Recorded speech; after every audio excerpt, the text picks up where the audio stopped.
How long have you been in the business? So I started working in architecture firms when I was about 15. So I'm in my mid-40s now. So, How did you get in at 15? That's super young. I could do drafting, and we were using pen and ink obviously at that point. But I was doing stuff I did work experience in a local architects, just a husband and wife team who were doing stuff, drawing the local scout hut, that kind of stuff. And then I went to sixth form college in Bath, doing a technical course, a GNVQ course rather than A-levels, and then I was working for my tutors there, drafting and doing all sorts of drawing and things at the weekends. But yeah, any chance I had to work in an office I did. It was really good fun. What is it you think you love about it? So I started from a very technical approach, wanting to know how buildings went together and drawing details and all sorts of other things at sixth form college. And then I found more creativity and joy in different ways throughout my career. So I think in terms of a career, it's a very broad thing to do, to the point where I've almost thought I wish I'd done an art foundation now. But, maybe at one point in my, before I retire, I could go and do that. Do you know what I mean? What do you expect an art foundation to do for you? I think there's that looseness and freedom that comes with that I probably didn't have as, I was quite constrained by the kind of technical aspects of the work that I was doing at the time, to the point where I'd think of, that's too difficult, we couldn't possibly detail that. And now actually coming to the point where actually anything's possible. We're smart enough and bright enough to hopefully do anything. What got you into the idea of setting up your own company? Never really thought I wanted to do it, actually. And I'd always enjoyed the idea of working for other people. Okay. Very much looking towards the idea of a mentor or completing an apprenticeship, I think. So I'd always thought that, I was behind another leader and delivering and learning my craft through that, really. But then a lot changed when I turned 40, I think. COVID happened, changed a lot of things. And then I think I got to a point in my career where I'd maybe allowed myself to think might be good enough to have a little go on my own. Okay. And see if we could do something our own way rather than somebody else's way, basically. And the logic behind that was, well, we can always just go and get another job. Why not? If not now, and I guess there's slightly maybe a nihilistic view of when COVID happened that we could all be dead next week. So we should probably just give it a go, see what happens. You mentioned about giving yourself permission. What did that look like and sound? Interesting. I think from quite a working class background, maybe, and it's whether you feel like you're able to deserve that. And it seems like a very potentially showy thing to go and say you're good enough to run your own firm, and avoiding any accusation of being arrogant and doing it on your own terms, I think, maybe. So I think I'd probably come to terms with myself in terms of who I was and where I sat within my career and the people I worked with, and had some brilliant experiences to then think, well, maybe I could apply those kind of things or that thinking or design methodology to how I might want to do things going forward. And actually, I don't think it was driven by a particularly egotistical kind of wanting to make a mark on the world or anything, but like, this would be fun to give a go, So why not? Yeah, a few other things were going on at the time. I think as you become older, you start reflecting on lots of things. The idea of one's mortality, we're not here forever. What did my uncle say to me? I think Godfather something said, you're about halfway through then when I hit 40. So, you're about halfway through. So what are you going to do now? Fairly blasé way of looking at it. Because it's a very different skill set, running your own business to being an architect. Correct, yeah. Interestingly, actually, I'd really struggled before that with being very good at my job, or, useful at my job, employable, I guess. Yeah. Probably a better way of saying it, to then becoming a manager. I'd really struggled with that. You're good at a job, so then they take the job away from you and do something you're not good at. And then starting your own firm, remembering how to do my job again. So, this kind of like sinusoidal wave. And then actually getting to the point where actually we had to deliver some work. And I used to run the CAD, now I couldn't use CAD. So, and then getting to the point where I actually have to step away from that and employ people, and we're back on the same path again. So it does involve a lot of different skills.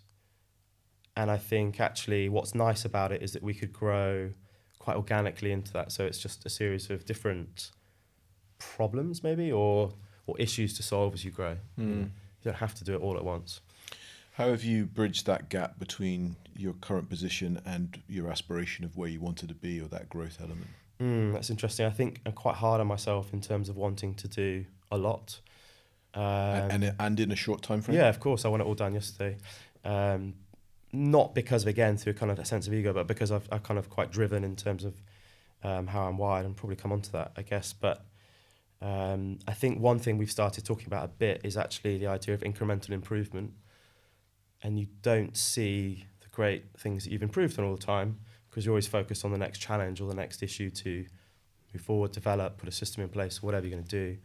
And actually, it was lovely to meet a client. We didn't end up working together, but we're still in contact about 2 years apart. And she gave me some lovely feedback. She's like, well, you're completely different now. I was like, well, I hadn't even realised. I thought I was just the same. So I think without other people coming in and showing you what you have achieved, or having the ability to step back and reflect potentially on that, then you don't see all those little things you've improved every single day. So you mentioned about the way that you are now and the way that your mind works. Just go through that. What do you mean by that?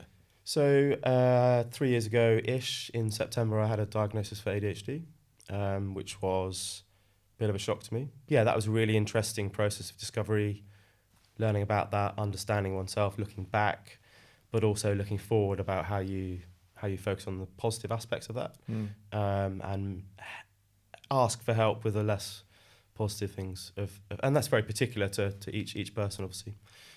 So I find certain things hugely rewarding and really want to go at. Other things are really quite difficult. So, it's balancing those two really. And also trying to have some consistency through that, so that you're not just frenetic and bouncing off things, really. Can you talk through how you came to the point where you were considering, okay, I need to go and speak to someone or see someone? Yeah, of course. So I think we're back to COVID, basically. So what I now understand was that cycling to work every day, the structures in place at work, frameworks that were around me and so on, had kept those things largely in check. And also things like caffeine and alcohol and things had helped self-medicate to a certain point within there. How did caffeine and alcohol help? Or how did it affect you, should I say? Ultimately helped with a kind of dopamine response and kind of kept me going really through that. And that was the same with exercise. And quite obsessive about exercise to a point where I was riding 600 kilometers in a weekend and things like that. Wow. So, and then nothing. But this was pre-COVID. You were riding 600 exactly. kilometers. So then COVID comes along. I can't go out. I can't exercise. I can't use those tools to kind of keep me in place, and certain things just aren't quite working out really. As well as reading up on a few things and discussing with a friend and a few online tests, and then exploring it and learning about it and so on. And the thing that enabled me to go and get a test was actually somebody saying to me, well, I don't know anyone who's read in depth, and I had read in quite considerable depth about it, who'd gone and done all that research and then gone and said, no, it's not you, you're just an idiot or something, which is ultimately what I thought was going to happen. You used the word idiot. It's quite a strong word. Is that what you felt?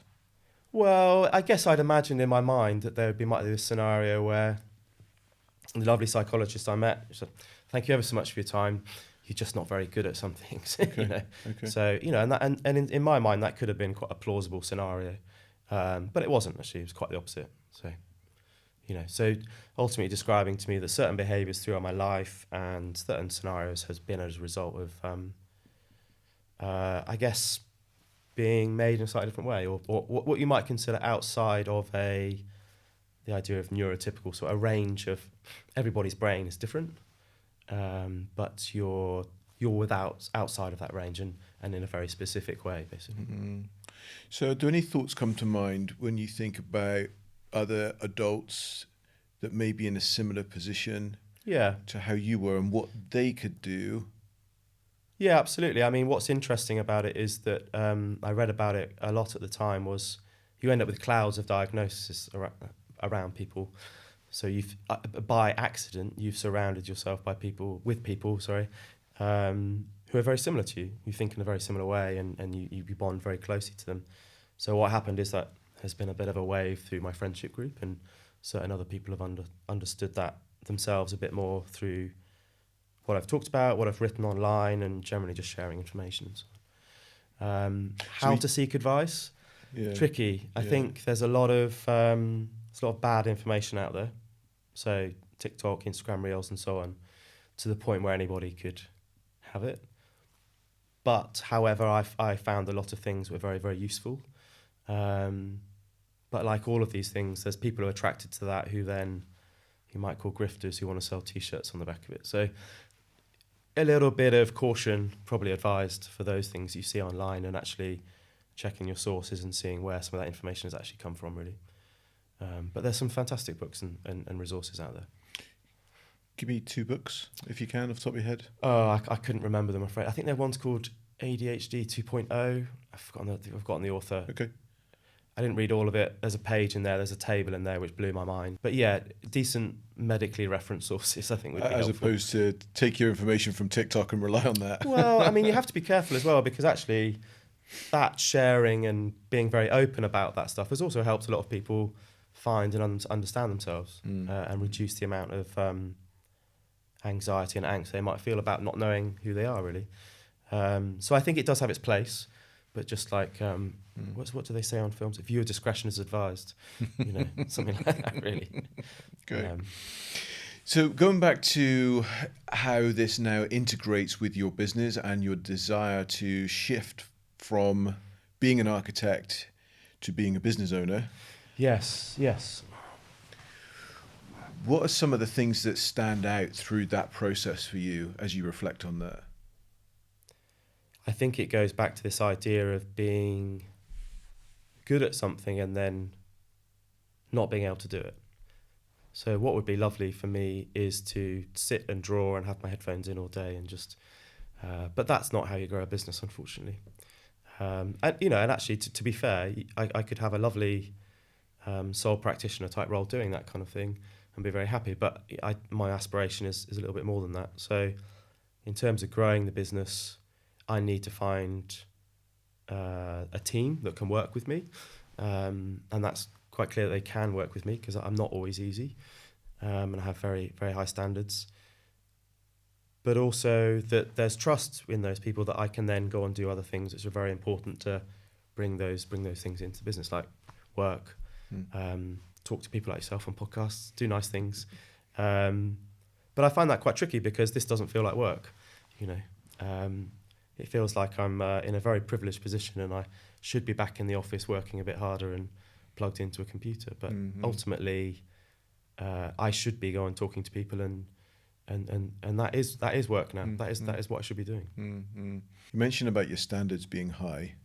How does that show up when you deal with other members of your team who you feel standards don't quite match yours in specific areas? I think it's very difficult for anyone because those standards probably aren't fixed as well. Sometimes they can change, and they can change and adapt. I think everything comes down to communication. So I have to be better at communicating what I want, writing it down, sticking to it, not changing it.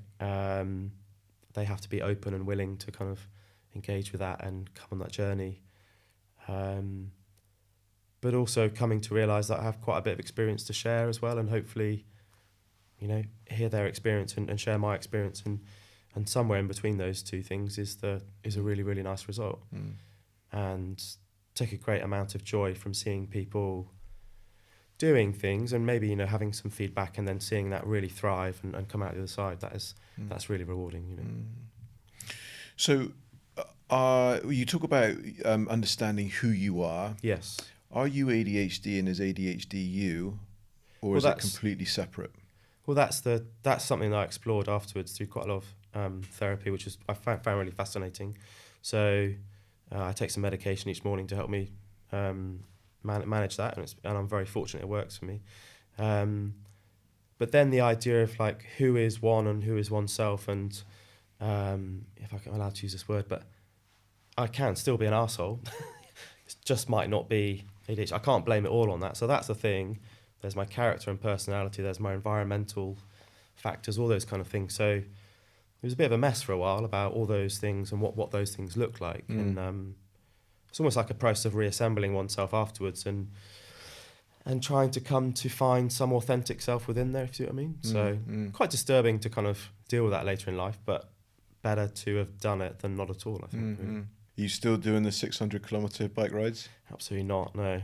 No, I need to do more exercise because it's very good for helping it, and you know, some really good ideas happen when you're cycling alone or with others, really. So yeah, it's interesting, isn't it, how the greatest ideas often come in moments of silence.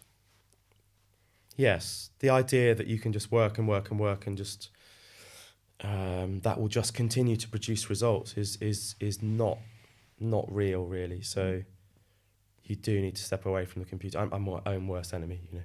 I just think sitting there replying to more emails or, you know, doing more stuff will make me happier and more productive, as Radiohead once saying.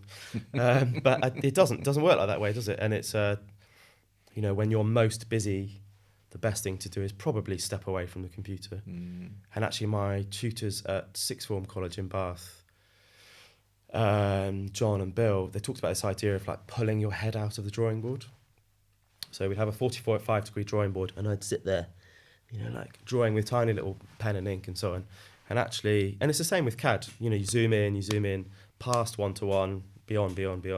And actually the process of removing you oneself and thinking in a kind of more holistic way, or just doing something different for a bit is really important. And I think, yeah, I could do with remembering that a lot as well. I don't know if you're familiar with the situation that Walt Disney found himself in when he was doing cartoons. Obviously, he started off doing cartoons. He'd got to a certain stage, just wasn't loving his work anymore, finding it very difficult to meet the expectations of the investors. And so he just said, right, I'm done. I'm off, and I'm taking if for want of a better word, a sabbatical. So he went off with his kids, just had fun, traveled the world, did this, that, and the other. When he was out, he came up with the idea of the theme park of Disney, Disneyland or Disney World. I've forgotten which one was first. Yeah. From there, obviously, you know, Disney is, before he passed away, scaled to massive heights. And there was an account told some years ago when he opened up Epcot, which is in Florida. He'd passed away before Epcot had finished. Right. And someone had mentioned to his brother, oh, it's a shame that, you know, your brother Walt isn't here to see this finished thing. And he's like, no, you've got it all wrong. My brother saw it, and that's why it's here. Right, because he'd had the vision. He'd already had that vision. And I love that story because it reminds me that it's that separation from work that gives the inspiration for work. Yeah. That enables you to see things that aren't yet created. Yeah, I agree. And I think without that distance, you can't resolve it, basically. You know, just the phrase I use a lot is, you know, well, you're not a robot, so you can't expect 100% performance all the time. You know, humans have ups and downs. So, okay, no worries. Let's come back tomorrow and see what we can do then. Not always easy. So, you know, following what you're telling others to do. Right, of course. But you know, it's right. You know, in one's rational mind, that is the right thing to do, isn't it? Definitely. Do you have a number two? Do you have someone that you work closely with that has got a different skill set to what you have, that holds things together in areas that you don't necessarily? Yeah, that's really interesting, actually. I have a colleague who's an associate, Stephen, who I've worked with for probably 5 or 6 years, previous firm as well, and he joined us about 18 months ago and didn't leave, which is great. So the reason being, he came on a contract just to kind of as a short-term thing to help us out. Okay. And then, you know, his value that he brings to the business is extraordinary. So he was promoted a couple of months ago, and he's very important to the business. Yeah, he thinks very differently to me, but we do have a way of kind of, if you imagine a Venn diagram, maybe, you know, the bit where we overlap in the middle is quite helpful, and I think the most important thing is we're both quite comfortable giving each other quite direct feedback. And I think without that, without being able to have those difficult conversations, then it just wouldn't work, really. I'm happy to be told I'm not doing the right thing, and to get my head out the drawing board as much as, you know, he is as well, hopefully. So we do disagree, but I do think that's helpful. It'd be awful if we all agreed on the same thing, wouldn't it? Be an echo chamber. I think so. I think the other thing that's awful as well is where someone cannot function unless someone just agrees with them all the time. Yeah, I mean, that's like the tech bro founder kind of ideology, isn't it? It's like, I don't agree in the kind of master visionary. I have been known to have a couple of good ideas. I've had quite a few bad ideas as well. But somewhere in between all of that, as a team, we can produce something quite extraordinary, I think, at times. So, Good. yeah, he's a great member of the team. What's your speciality with your architect? Yeah, that's interesting. We've worked on so many different things: museums, galleries, visitor centres, lovely listed buildings in Oxford, private houses, extensions, retail, and everything in between, offices and so on. And we enjoy that broad kind of range. I think at the moment we're probably focusing on homes, and that's kind of individuals' homes and dwellings and retrofits and so on, and private dwellings as one-off houses. But also retail is quite interesting for us at the moment. And yeah, I think it's a really, really interesting, don't like the word sector, but I don't know the way of describing it. But those two sectors are probably our kind of core focus at the moment. Having said that, we're also designing and delivering a cricket club in Dulwich, which is a beautiful thing to be involved in. But I think as much as I want to just be able to do everything, I'm led to believe you should specialise in a few things. But everything is interesting, and I do feel that everything, we can design anything, if that makes sense. Not through arrogance, but if we don't have the skills ourselves, we know where to find them and bring them in, and we're good at talking to people and building that network and taking those things forward. What are your key principles of sustainable architecture? Yeah, I mean, it's such a big thing, isn't it? It means a lot of things to different people, but I think at a very holistic, strategic level, it's leaving every building we touch better than when we found it. And that's improving the thermal performance, getting rid of a gas boiler, the smallest thing, to just not needing any energy to run it. We did a retrofit in Streatham, which was a huge learning experience, and dropped the energy bills by 70%.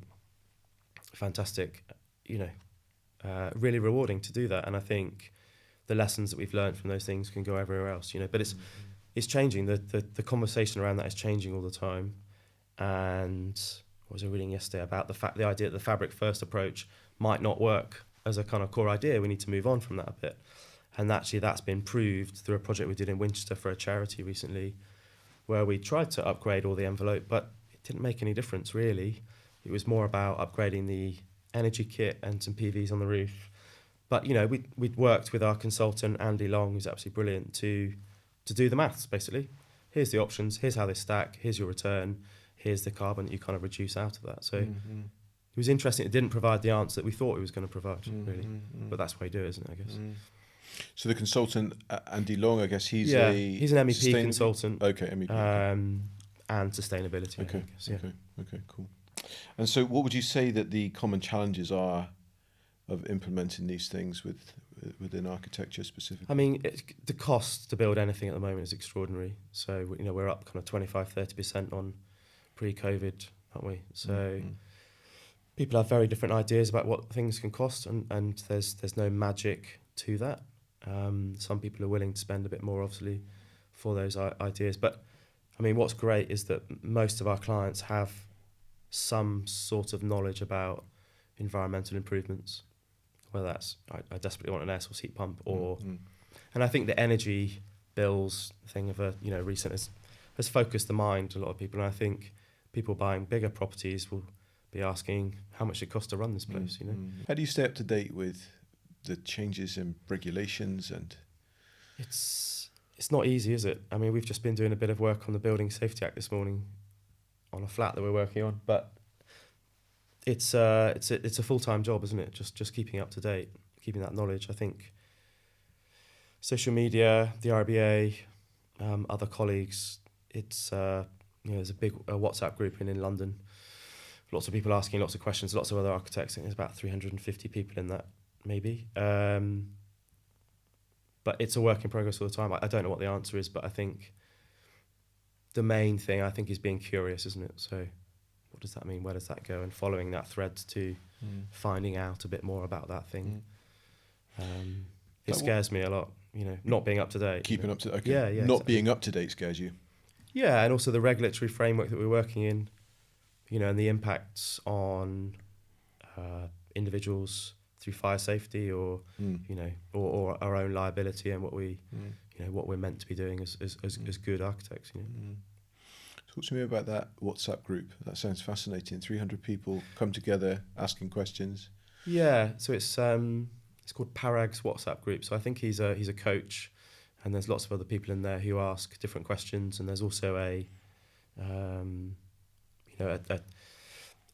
I need somebody to help me with a window that's this, and it's got this odd kind of performance requirement. Oh, you must speak to such and such. Okay. And it's very much about community. There's always someone who knows how to do it, and we like to contribute quite a lot to that community. So please speak to our friend such and such. He'll help you out, or he or she will help you out. But I think that's where personal recommendation and just the idea of a network comes in, doesn't it? Really. Is this an open group? Something you have to kind of know someone and then be invited to. Invited along, yeah. So it's a closed group. Yeah, that's good. I like that. Going back to ADHD just very briefly. How do you think that the workplace can be more supportive for people with ADHD? I think my own personal experience of trying to deal with that previously was using headphones a lot to isolate and focus on tasks and not be distracted. I'm aware that some employers won't allow people to have headphones because they want people to be connected and so on. I think I'd probably look at it in a broader neurodiversity sense and actually think about it as individuals. So we're struggling quite a lot in the studio with some construction noise next to us, and I think most of us are quite sensitive to that. I feel like I have some kind of audio sensory issues and so on, but it affects your mood and your well-being. So I think adapting spaces or allowing flexibility. So, can you go and work in a kind of isolation booth with just, whale music on or whatever you want to do, or being tolerant of the fact that headphones are fine if people want to cut in. It's also fine to have background music on if people want that instead. But I think it's very personal about how people want to work and what enables them to be productive, really. And that can be something as simple as, well, actually, I get up really early in the morning. My best hours are from 8 until 10. After 4, I'm useless. So cool, shift your day. There's probably some core hours we need to overlap. But I think it's just an individual thing, isn't it? Really being tolerant to that flexibility where you can accommodate it, where possible. How do people work in your office? Are they all? So yeah, everybody is required to come into the studio, but we only work 4 days a week. So that's the rub, basically. So we work 4 day a week, no loss in pay. Everybody has Friday off, and that's it, basically. So, we work a 32-hour week. Previously, I've worked 60, 80-hour weeks quite consistently throughout my career. And it was a conscious choice to try and do something different as we started out and employed people, basically. How do you find that? Hard. It's really hard. To cram everything into 4 days? Yeah, of course. Are you as strict as... Are you as good at keeping to the 4 day... No, of course not. As everyone else? Yeah, and that's great. And that's something that's really important. The way I look at it is that if I was doing 5 days as a company director, I'd probably do 6. So if I'm doing 4 and a bit, I'm still winning, really. I'm trying to be a bit better in terms of delegation and those kind of things. But I do think it's important that we don't just accept the status quo. Setting up on your own is... Why do it the same as everybody else? What would be the point in that? So where did that idea come from then for 4 days? Previous business partner, was his idea. I love working myself to death, so Okay. I couldn't quite conceive of it working, but we put a lot of effort into doing that. It takes a lot to organise and manage and make sure you don't have unnecessary meetings, communicate well, all those kind of things. It puts a lot of pressure on people, but an intense 4 days and a bank holiday every weekend is pretty good, really. What about from your client's point of view? Our clients are pretty good with it, actually. There is a expectation if you're running a job, you might answer an email on a Friday. You know, if somebody needs a RAL colour for site, or you've got an email that they need to see, you know, you probably might need to do half an hour, 30 minutes, just check your email. But the general idea is that you're not there working and doing drawings or updating schedules and things. But our clients are good with it, yeah. And our clients, actually, a lot of them are very supportive of it. You know, we've had a lot of people saying, well, speaking to us, why aren't you doing this? You know, why aren't you changing your law firm to do this? And like, you know. But it, you know, it's some really interesting conversations come out of it as well. That was going to be my question: is have you managed to infect anyone else with that great idea to change their working week? Not yet. No, I think it's hard. I mean, there is a lot of work to be done in architecture. It's not easy. So I think it's much easier to start, you know, and build the ship rather than have a big ship and turn it. You know, so I think we have spoken to quite a few people who will probably do a trial, I think, or will look to that. But I think it's a bit of a slower uptake amongst architects. I think it's quite unusual still, especially architects, if I can be as bold to say that, have a good quality of design as well, maybe. So no compromise on any level, if that makes sense. What do you mean by that? I think it'd be very easy to have a fairly ordinary, low aspiration, and that's absolutely fine, practice and make that work. I think it's even harder if you want to compete at a level of high quality design. I hope that's a polite way of saying that. You know. Definitely. One of the things that we do as an organisation is we have unlimited holiday. Interesting. Which is a phrase that most people use when I say that to them. It's very popular in tech companies, isn't it? Yes, I think so.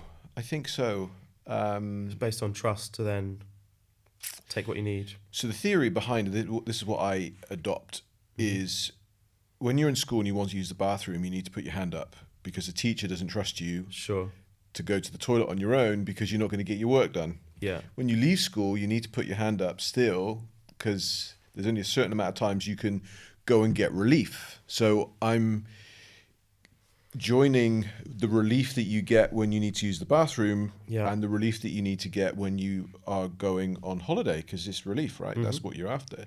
And so what we're saying is, when you're saying I need relief, then we're trusting that you need relief, as opposed to saying, no, you can only get relief 28 days or 30 days or 33 days if you're really lucky. Within these parameters. Within this, yeah. That when you need relief, you just say, look, this is what I need, I'm gone. And you come back when, obviously it's agreed, you come back. And if you need, you just take it as and when you need it.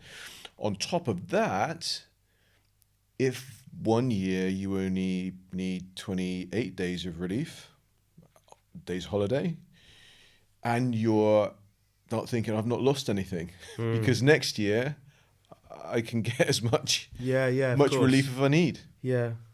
And is the expectation that people, it's just all about getting the work done. So the work gets done, take what time off you need. Yeah, I think that's smart. How long have you been doing that for? We've been doing that for 5 years. Wow, okay.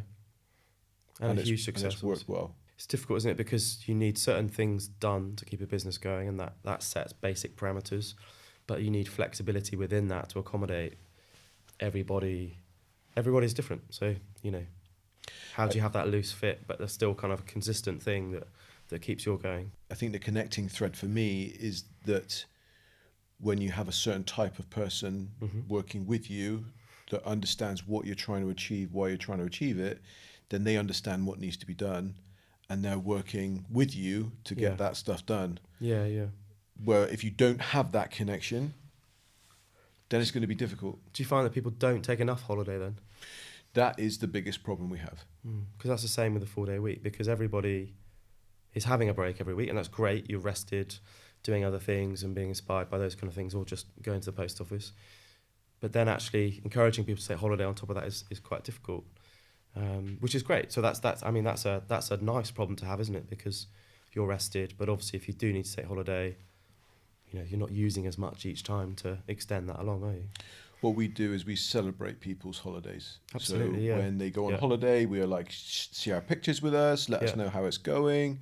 We encourage people on their out of office, say, not to be apologetic, just like, Be proud. statement of fact. I'm off to here. Exactly Even right. say where you're going That's if you right. want. Exactly you know. right. In I that think- way. I think when you're younger, it's very easy to see the world in a very, very rigid set of kind of boundaries that you see. And obviously, as you become older and more experienced, it's very clear that everybody sees the world through a very different lens, don't they? So, and we're all bumping into each other and banging into each other through those kind of misunderstandings. Well, Andy, I think now we're in a position where we can go to the demolition zone.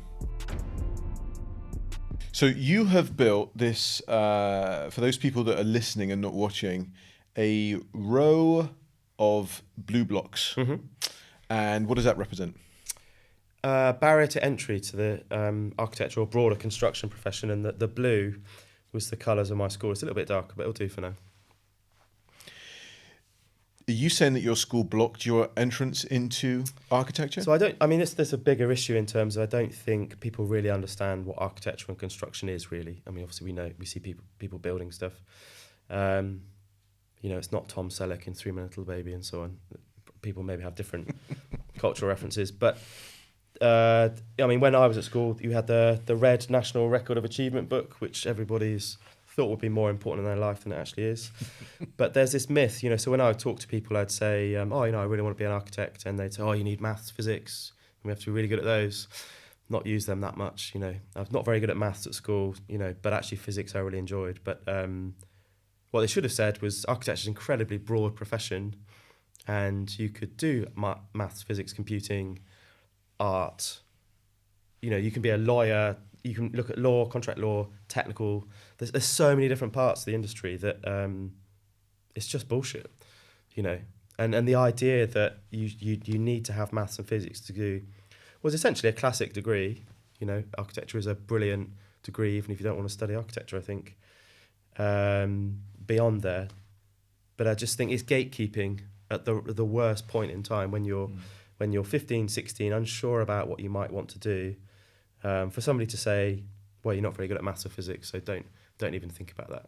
And I dread to think the amount of people that have been stopped by some of those comments. And I hope it doesn't really happen at schools anymore, but who knows? Have you ever heard that one at all? Or? I have, yes. Yeah. It's bollocks. It's absolutely rubbish.